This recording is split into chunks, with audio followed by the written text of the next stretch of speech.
Praise the Lord. യോശുവയുടെ പുസ്തകം 17-ാം അധ്യായം 1 മുതൽ 18 വരെയുള്ള തിരുവചനങ്ങൾ.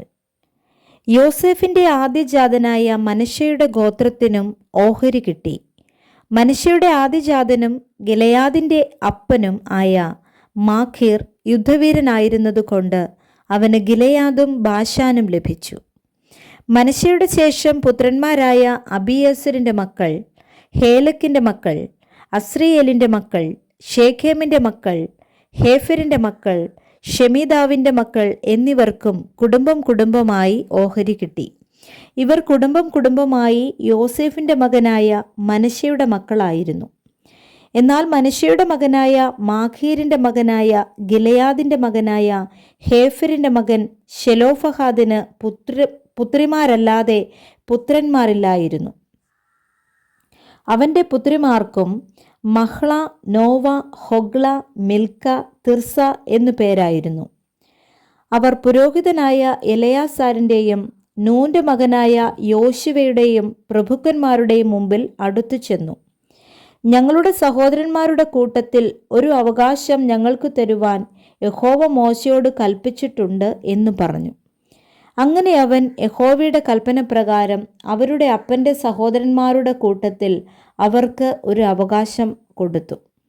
ഇങ്ങനെ മനശ്ശെയുടെ പുത്രിമാർക്ക് അവൻ്റെ പുത്രന്മാരുടെ കൂട്ടത്തിൽ അവകാശം ലഭിച്ചതുകൊണ്ട് മനശ്ശെയ്ക്ക് യോർദാനക്കരെ ഗിലെയാദ് ദേശവും ബാശാനും കൂടാതെ 10 ഓഹരി കിട്ടി. മനശ്ശെയുടെ ശേഷം പുത്രന്മാർക്ക് ഗിലെയാദ് ദേശം കിട്ടി. മനശ്ശെയുടെ അതിരോ ആശേർ മുതൽ ഷേഖേമിന് കിഴക്കുള്ള മിക്മദാത്ത് വരെ ചെന്ന് വലത്തോട്ട് തിരിഞ്ഞ് ഏൻ തപ്പൂഹായിലെ നിവാസികളുടെ അടുക്കലോളം നീണ്ടുകിടക്കുന്നു. തപ്പൂഹ ദേശം മനശ്ശെയ്ക്കുള്ളതായിരുന്നു. എങ്കിലും മനശ്ശെയുടെ അതിരിലുള്ള തപ്പൂഹ പട്ടണം എഫ്രയീമ്യർക്ക് ഉള്ളതായിരുന്നു.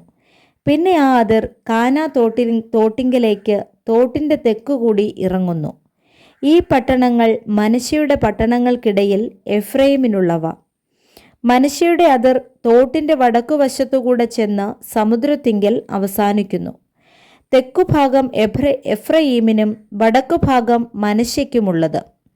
സമുദ്രം അവൻ്റെ അതിറാകുന്നു. അത് വടക്ക് ആശേരിനോടും കിഴക്ക് ഇസ്സാഖാരിനോടും തൊട്ടിരിക്കുന്നു.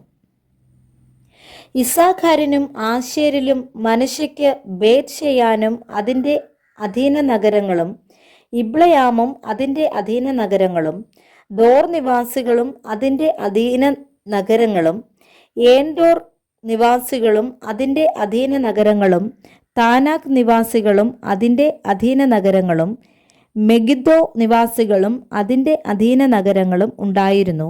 3 മേടുകൾ തന്നെ.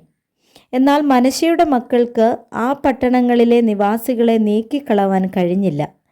കനാന്യർക്ക് ആ ദേശത്തിൽ തന്നെ പാർപ്പാനുള്ള താൽപ്പര്യം സാധിച്ചു. എന്നാൽ ഇസ്രായേൽ മക്കൾ ബലവാന്മാരായി തീർന്നപ്പോൾ അവരെ നീക്കിക്കളയാതെ അവരെ കൊണ്ട് ഊഴിയവേല ചെയ്യിച്ചു. അനന്തരം യോസേഫിൻ്റെ മക്കൾ യോശുവയോട്, യഹോവ ഇതുവരെ ഞങ്ങളെ അനുഗ്രഹിച്ചു. ഞങ്ങൾ ഒരു വലിയ ജനമായി തീർന്നിരിക്കെ ഒരു നറുക്കും ഓഹരിയും മാത്രം നീ ഞങ്ങൾക്ക് തന്നത് എന്ത് എന്ന് ചോദിച്ചു. യോശുവ അവരോട്, നിങ്ങൾ വലിയൊരു ജനമെങ്കിൽ എഫ്രയീം പർവ്വതം നിങ്ങൾക്ക് വിസ്താരം പോരാത്തതാകൊണ്ട് കാട്ടുപ്രദേശത്തു ചെന്ന് പെരിസ്യരുടെയും മല്ലന്മാരുടെയും ദേശത്ത് കാടുവെട്ടി സ്ഥലം എടുത്തുകൊള്ളുവിൻ എന്നുത്തരം പറഞ്ഞു. അതിന് യോസേഫിൻ്റെ മക്കൾ, മലനാട് ഞങ്ങൾക്ക് പോരാ.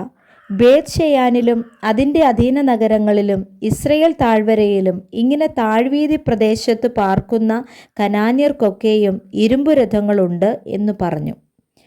യോശുവ യോസേഫിൻ്റെ കുലമായ എഫ്രയീമിനോടും മനശ്ശെയോടും പറഞ്ഞത്, നിങ്ങൾ വലിയൊരു ജനം തന്നെ, മഹാശക്തിയുമുണ്ട്. നിങ്ങൾക്ക് ഒരു ഓഹരി മാത്രമല്ല വരേണ്ടത്.